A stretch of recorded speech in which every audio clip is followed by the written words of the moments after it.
இந்த சித்ரா பௌர்ணமி பாத்தீங்கன்னா வருகின்ற 1ஆம் தேதி மே மாதம் வெள்ளிக்கிழமை அன்று வருகின்றது.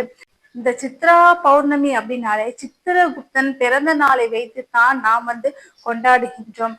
யமதர்மராஜாவோட உதவியாளர் இருக்கார் இல்லையா, சித்திரகுப்தன், அவர் பிறந்த நாளை தான் இந்த சித்ரா பௌர்ணமி அப்படின்னு நம்ம கொண்டாடுகின்றோம்.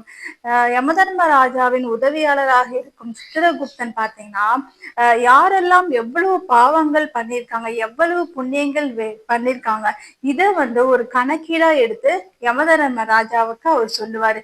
யமதர்ம ராஜா அவருடைய கணக்கீடுகளை வைத்துத்தான் ஒவ்வொருவரும் நரகத்திற்கு செல்ல வேண்டுமா இல்லை சொர்க்கத்துக்கு செல்ல வேண்டுமா அப்படின்னு அவர் கணக்கெடுக்கின்றார். அதனால நம்ம இந்த பூலோகத்தை விட்டு மறைந்து விட்ட பிறகு நாம் சொர்க்கத்துக்கு போக வேண்டும், நமது பாவங்கள் குறைக்க வேண்டும் அப்படின்னு நம்ம நினைச்சோம் அப்படின்னா இந்த ஒரு நாளன்று, இந்த சித்ரா பௌர்ணமி தினத்தன்று சித்திரகுப்தனை மனதில் நினைத்து அவரை வழிபாடு செய்து விரதம் மேற்கொண்டோம் அப்படின்னா நிச்சயமாக நம்முடைய பாவங்கள் குறைக்கப்பட்டு புண்ணியங்கள் அதிகரிக்கப்படும்.